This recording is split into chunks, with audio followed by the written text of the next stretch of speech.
আসসালামু আলাইকুম। প্রিয় দর্শক, অন্ধমঞ্চের আলোচনায় আপনাদের সকলকে আমন্ত্রণ জানাচ্ছি। সুপ্রিয় দর্শক শ্রোতা মণ্ডলী, আপনারা এই মুহূর্তে আমাকে যে যেখান থেকে দেখছেন এবং পরবর্তীতে যে যেখান থেকে দেখবেন, আপনাদের সকলকে জানাই আমার আন্তরিক অভিনন্দন এবং শুভেচ্ছা, এবং সকলের কাছে কৃতজ্ঞ যারা আমাকে সাবস্ক্রাইব করছেন এবং যারা সাবস্ক্রাইব করেছেন সকলের কাছে কৃতজ্ঞ। আজকে ব্যানার এবং হেডলাইন দেখে বুঝতে পারছেন যে আমি বলছি যে 18 তারিখের পর আওয়ামী লীগ দেবে মরণ কামড়। এটা কেন বলেছি এবং ঘটনাটা কি এই বিষয়ে আলোচনা করব, তার আগে একটু আপনাদের কাছ থেকে একটা মিনিট সময় চেয়ে নিচ্ছি, কিছু বিষয় একটু পরিষ্কার করে দেই। আর যদি পুরো ভিডিওটা না শুনেন তাহলে আপনারা সকলে বলবেন যে মিস ইনফরমেশন আবারও, কারণ ইনফরমেশন থাকে পুরো ভিডিওটা না শুনে এক লাইন শুনেই আপনারা চলে যান এটার কনক্লুশনে যে সব বুঝে ফেলেছেন।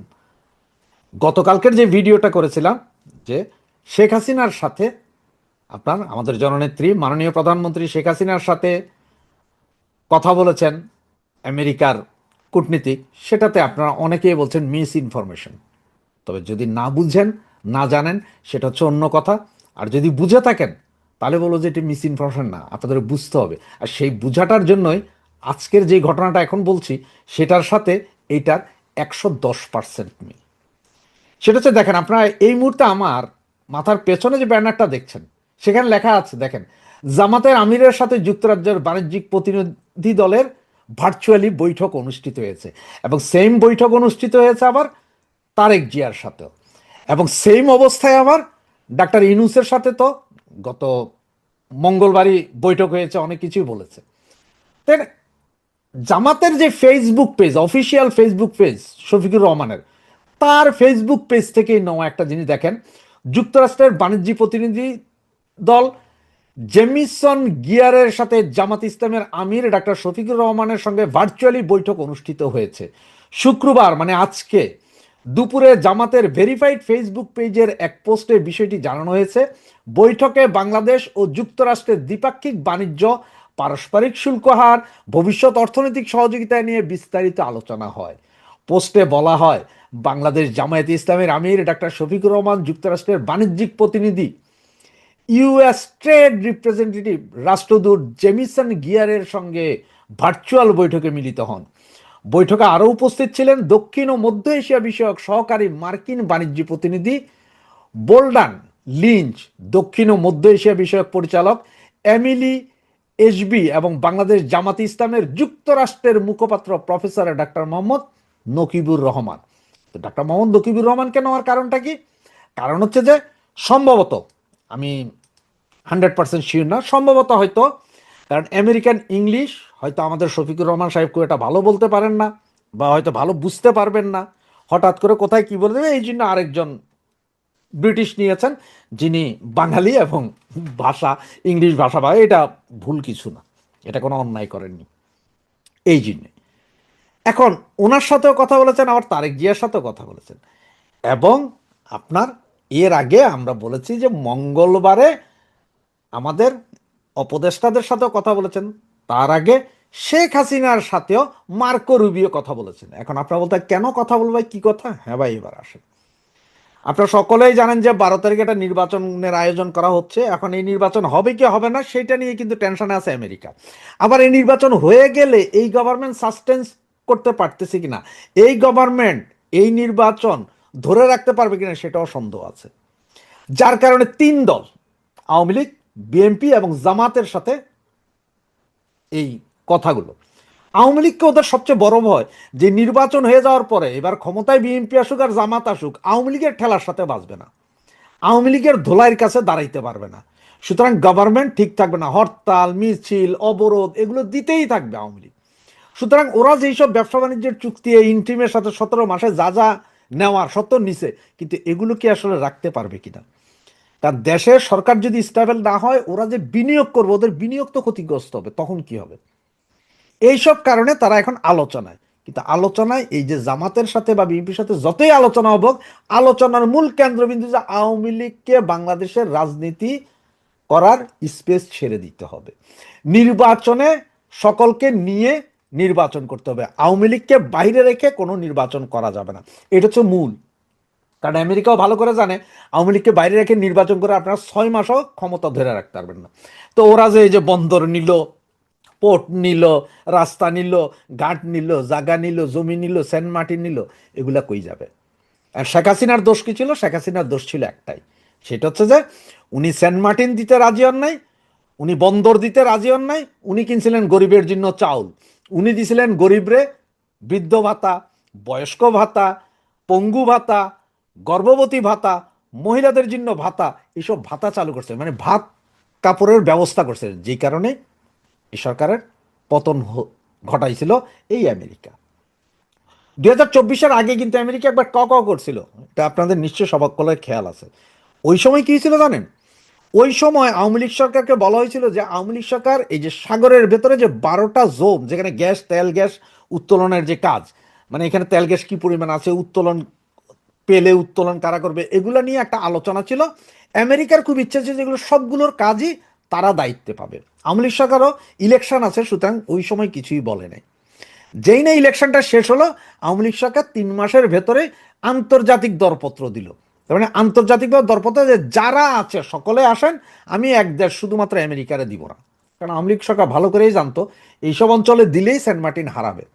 আর এটাই আমেরিকান গভর্নমেন্টের উপরে লেগে গেছিল বিশাল আতঙ্ক, যে কিরে আন্তর্জাতিক দরপত্র দিলে অন্যান্য ইয়েরা যদি আসে, এই যে আপনার অন্যান্য দেশ যদি আসে, এই দরপত্র তো ওরা টিকবে না, তাহলে তো ওদের সব কিছু হবে না। কারণ ওরা যদি পুরো ব্লকটা যদি ওরা পায়, তাহলে ওইখানে ওদের বিভিন্ন জাহাজ, দরকার সাবমেরিন এনে রাখবো, দরকার যে 7 ফ্লিট এনে রেখে দিব, কারো কিছু করার নেই, আমরা তো তেল গ্যাস উত্তোলন করছি, দেখছি, খনন কাজ করছি। সুতরাং তখন আওয়ামী লীগ সরকারকে ফেলে দেওয়া ছাড়া তাদের কাছে আর কোনো উপায় ছিল না। কিন্তু ফেলে দেওয়ার পরে এখন ওদের ভয় হচ্ছে যে এই মৌলবাদী সরকার আবার কি করে। যদি মৌলবাদী সরকার আসে আসে মানে হচ্ছে যে এটা এখন প্রি প্ল্যান, যে এই মৌলবাদীদেরকে আনবে হচ্ছে যে ইন্ট্রিম, তার কারণটা, এবং ইন্ট্রিম যে ইলেকশন করতে চায় না, বা ইলেকশন যদিও বা কোনোভাবে হয়, তারা আবার এই মৌলবাদীদের যেটা গ্যাঞ্জাম লাগায় রাখবে, তার একটা মূল উপাদান দেখেন। গতকালকে কি করলো একজন উপদেষ্টা, তিনি আবার আমাদের জাতীয় নিরাপত্তা উপদেষ্টা, ওনাকে নিয়ে বিমানের ডাইরেক্টর করাইলো। ভাই, একজন উপদেষ্টা মানে মন্ত্রী, ডিরেক্টর হয় আমরা শুনছি কখনো এমপি, বা এমপিও না এরকম লোকজন ডিরেক্টর হইতে পারে। একজন মন্ত্রী পদমর্যাদার উপদেষ্টা, উনি কেন বিমানের ডিরেক্টর হবেন? আবার নির্বাচন কমিশনের সচিবকে কেন চেঞ্জ করে বিমানে দিতে হবে? নির্বাচন কমিশনের সচিব হঠাৎ করে 1 মাস নেই নির্বাচন, তার আগে সচিব চেঞ্জ, তো নতুন সচিব এসে বুঝবো কি? আপনি যখন একটা নতুন বিয়া করলে ওই মাইয়ার চরিত্র বুঝতে, ওই মাইয়া কি চায় কি না চায় এটি বুঝতে যেমন সমস্যা হয়, মেয়েরাও সেম, যে একটা ছেলেরা হঠাৎ করে বিয়া কইরা আপনারা যেমন বুঝেন না, বুঝতে পারেন না যে এর কি পছন্দ না পছন্দ, ওই না কি জানা, ছেলেরা বুঝে না মেয়েদের কি পছন্দ না পছন্দ। সেম কাহিনী হচ্ছে যে এই নির্বাচন কমিশনের সচিব হঠাৎ করে চেঞ্জ করা 1 মাসে, তো ওই বেটা এসে বুঝবে কি? ও তো কিছু বুঝবে না। আবার ওই সচিব, নির্বাচন কমিশনের সাবেক সচিবকে নিয়ে গেছেন কোথায় আপনারা? বিমানে। আবার জাতীয় নিরাপত্তা উপদেষ্টাকে বিমানের, বাংলাদেশ বিমানের ডিরেক্টর করেছেন কেন ভাই? উনি তো মন্ত্রীর, উনি তো একজন ডিরেক্টর চেয়ে অতি উচ্চ পদে। তাহলে এইসবগুলো, তো এগুলো সব করাচ্ছে যে আসলে যে 12 তারিখ ইলেকশন হবে তার একটা নমুনা। এবং 1/11 সময় আমাদের কাছে নজির আছে, 10 দিন আগেও টোটাল নির্বাচনও বাতিল হয়েছে, উপদেষ্টা পরিষদও বাতিল হয়েছে। এখন আমেরিকা কেন তাইলে ফোন দিচ্ছে? আমেরিকা ফোন দিচ্ছে সকলকে, যে সবার সাথে কথা বলতেছে, ভাই দেখেন এর ভিতরে এখন আওয়ামী লীগ, ওই যে ব্যানারে দেখলেন যে 18 তারিখের পরে আসছে মরণ কামড়। ভাই এটা আমি বলতেছি না মরণ কামড়, আমি কোত্থেকে বলবো? আমি ক্ষুদ্র ছোট মানুষ, আমি তো আওয়ামী লীগের নেতা না, বা আওয়ামী লীগের কোনো নেতাও বলে নাই যে আপনার 18 তারিখের পরে বিশাল মরণ কামড় দিবে, আন্দোলন হবে। এটা বলছে কারা ভাই? গোয়েন্দা সংস্থা, বাংলাদেশের গোয়েন্দা সংস্থা বলছে ভাই বিশাল আন্দোলন হবে। এখন বিশাল আন্দোলন হবে, তাইলে 12 তারিখের নির্বাচনের আগে হয়তো এই বিভিন্ন কেন্দ্র, ভোট কেন্দ্রগুলো জ্বালাও পোড়াও হইতে পারে। ভাই এটা আমি বলছি না, জ্বালাও পোড়াও হইতে পারে, মানে জ্বালাইয়া পোড়াইয়া দিতে পারে। এটাও কারা বলছে? গোয়েন্দা সংস্থা। তো এখানে তো আওয়ামী লীগ কি ভাই জ্বালাও পোড়াও করে? কখনো কখনো করে না, ঠিক না? 96 সালের ওই যে ইলেকশন মনে আছে তো, বিএনপি আওয়ামী লীগ করছিল, পাবলিক করছে ভাই।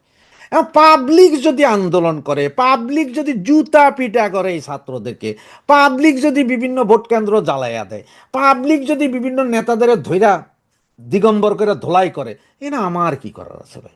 আওয়ামী লীগের কি করার আছে? সুতরাং এই যে মরণ কামড়, মরণ কামড়, ওরা বলতেছে যে আওয়ামী লীগ মরণ কামড় দিবে। এখন আওয়ামী লীগ দিবে নাকি জনসাধারণ?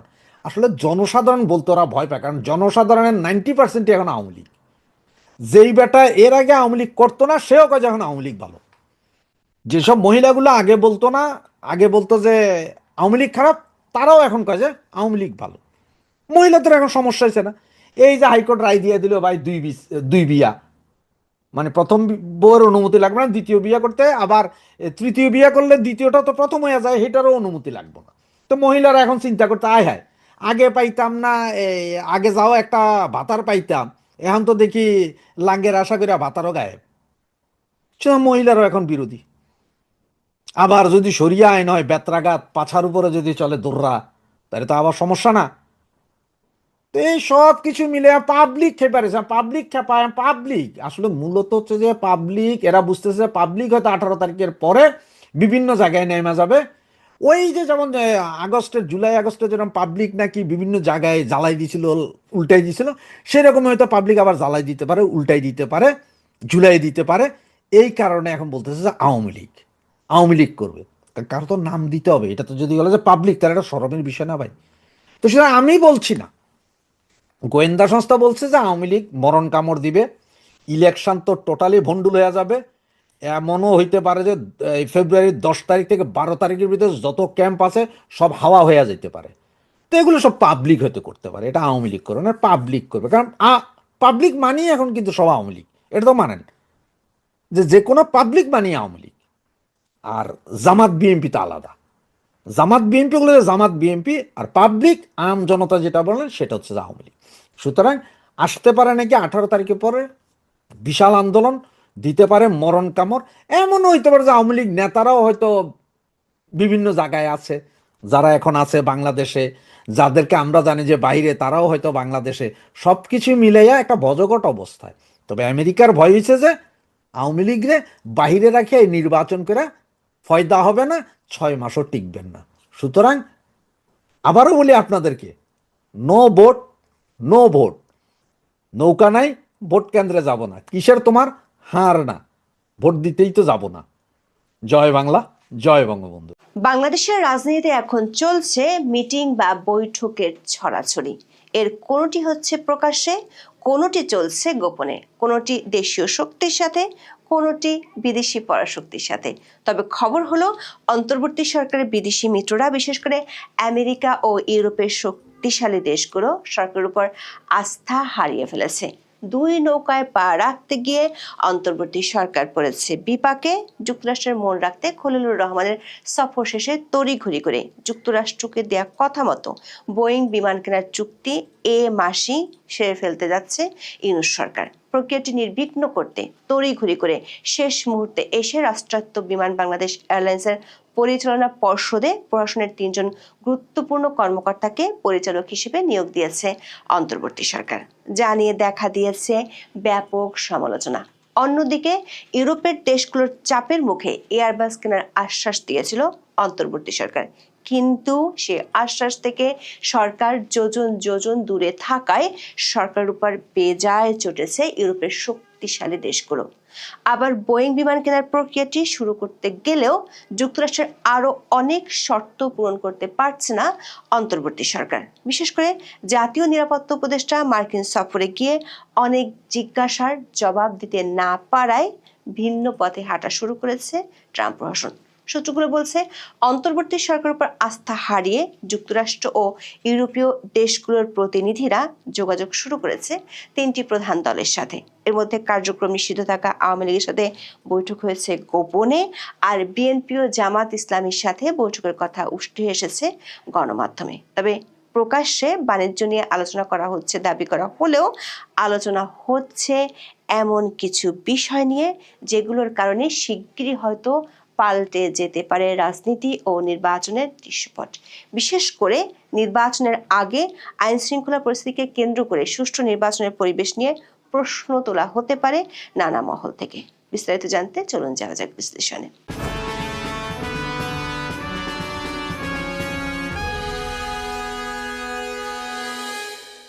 ট্রাম্পের আরোপ করা রেসিপ্রোকাল ট্যারিফ সামাল দিতে নিজেদের এখতিয়ারের বাইরে গিয়ে নন ডিসক্লোজার এগ্রিমেন্ট করেছিল ইউনূস প্রশাসন। এ নিয়ে ব্যাপক সমালোচনা হলেও কোনো কিছুই কেয়ার করেনি অন্তর্বর্তী সরকার। শুধু তাই নয়, দেশের টাকা গচ্চা দিয়ে যুক্তরাষ্ট্র থেকে তুলনামূলক বেশি দামে কম আমদানি করেছে। কারণ রাশিয়ান গমের দাম কম হলেও যুক্তরাষ্ট্রের বাজার ও দুই দেশের মধ্যে স্বাক্ষরিত বাণিজ্য চুক্তি রক্ষা করাকে গুরুত্ব দিয়েছে অন্তর্বর্তী সরকার। গত অক্টোবরে যুক্তরাষ্ট্র থেকে যে গম আমদানি করা হয় তার দাম প্রতি টনে রাশিয়ার গমের তুলনায় $80 বেশি ছিল। তা সত্ত্বেও অক্টোবরে 57,000 টন গমের প্রথম চালান যুক্তরাষ্ট্র থেকে বাংলাদেশে আসে।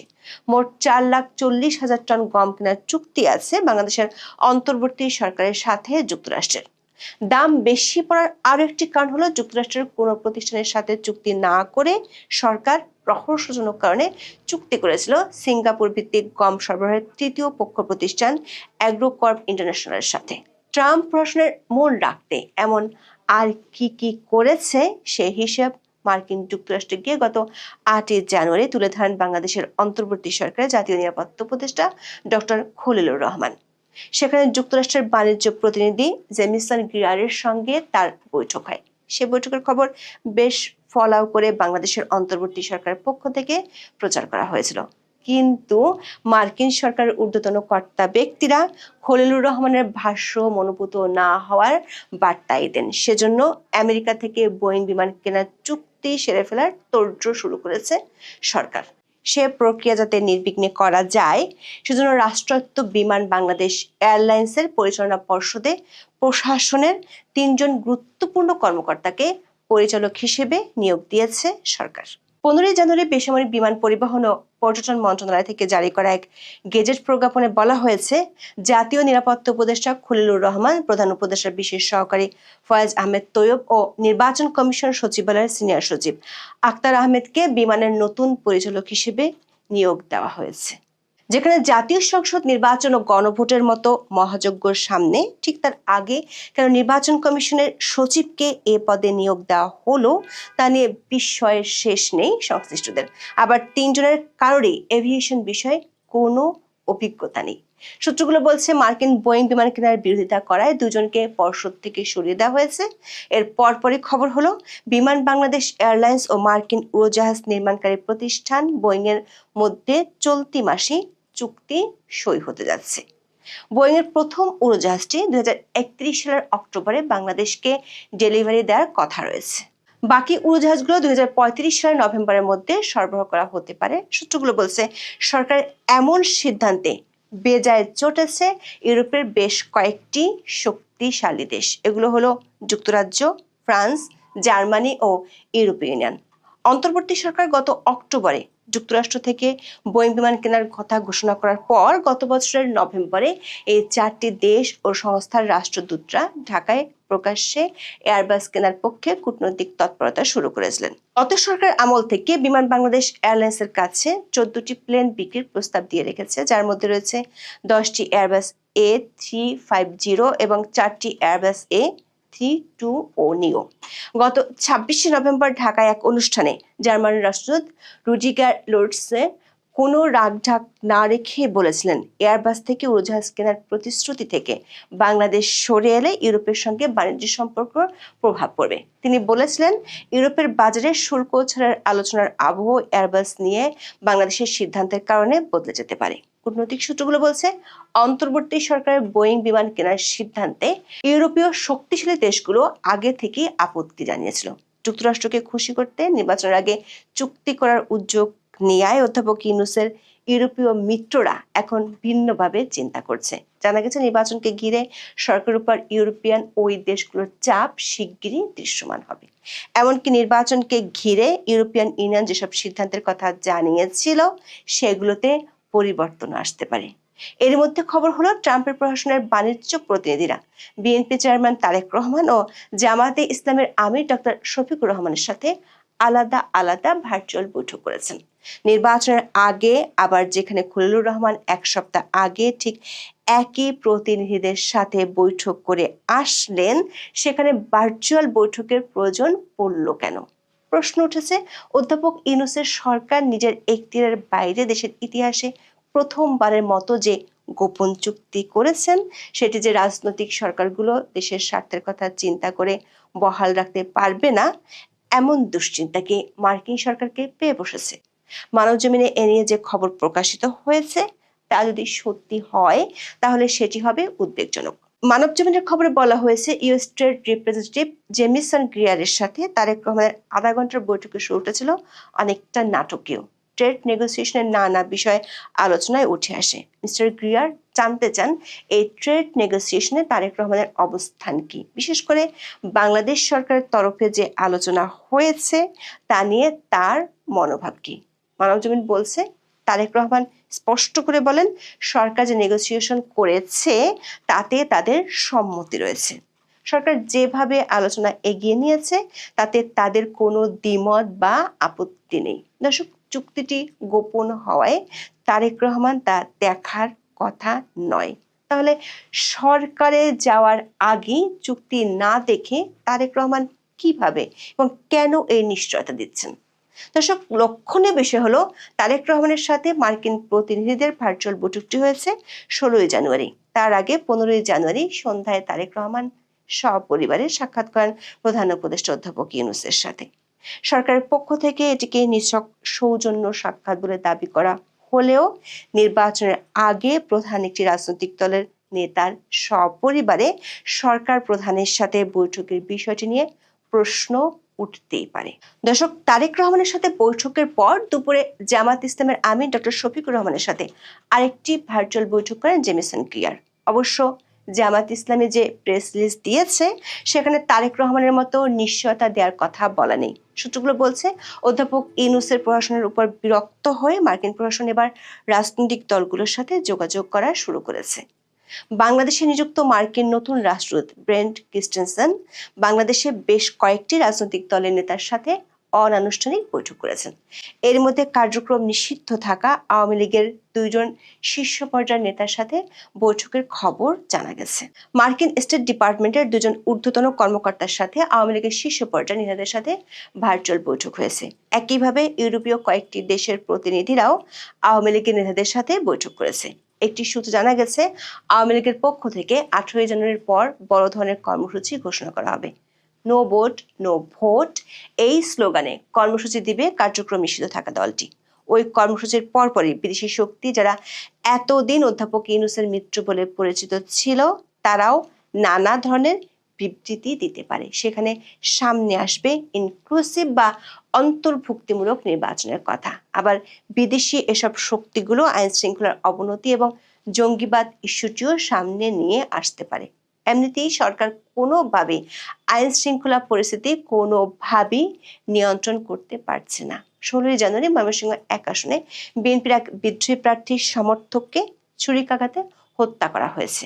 শুক্রবার সন্ধ্যা 6টার দিকে ধোবাউড়া উপজেলার ঘোষগাঁও ইউনিয়নের এরশাদ বাজার এলাকায় এই ঘটনা ঘটে। অন্যদিকে গাইবান্ধা 3 আসনের স্বতন্ত্র প্রার্থী আইজার রহমানকে রংপুরে অজ্ঞান অবস্থায় উদ্ধার করেছে পুলিশ।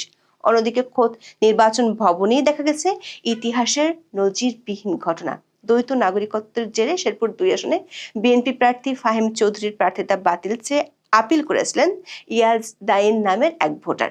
নির্বাচন কমিশনের আপিল শুনানির দিন তাকে ভবন থেকে বের করে রাস্তায় এনে বেধড়ক মারধর করা হয়। সংবাদপত্রের খবর অনুযায়ী আগারগাঁও নির্বাচন ভবন চত্বরে পুলিশের সামনেই ইয়াজদাইনকে পেটান বিএনপি প্রার্থীর সমর্থকেরা। এ সময় নির্বাচন ভবন মিলনায়তনে আপিল শুনানি চলছিল। সোশ্যাল মিডিয়ায় ছড়িয়ে পড়া ভিডিওতে দেখা যায় বিকেলের দিকে কয়েকজন নির্বাচন ভবনের সামনে ইয়াজদাইনকে কিল ঘুষি মারছেন। অবশ্য ঘটনার দৃশ্য সোশ্যাল মিডিয়ায় ভাইরাল হলেও বরাবরের মতো মুখে কুলুপ এঁটেছে নির্বাচন কমিশন। এর আগে মনোনয়নপত্র বাছাইয়ের সময় সারা দেশে তুগলকি কাণ্ড ঘটলেও কোথাও কোনো ব্যবস্থা নেওয়ার খবর আসেনি। উল্টো হুমকি লাঞ্ছনার মুখে নির্বাচনী কর্মকর্তারা ছিলেন অসহায়। দেশের প্রায় 5.5 দশকের ইতিহাসে নির্বাচনী কর্মকর্তাদের এতটা নাজুক দশা আর কখনো দেখা যায়নি। সেদিক থেকে এরই মধ্যে ইতিহাসে জায়গা করে নিয়েছে ডক্টর ইউনূসের আমলে নির্বাচন। একটি সূত্র বলছে, সামনের 7 থেকে 10 দিনের মধ্যে পরিস্থিতি নাটকীয় মোড় নিতে পারে। এমনকি নির্বাচনের সাথে সংশ্লিষ্ট কয়েকটি ইস্যু আদালত পর্যন্ত গড়াতে পারে। সেটি হলে দেশের রাজনীতি ও নির্বাচন নিয়ে পরিস্থিতি আরো জটিল হয়ে উঠতে পারে।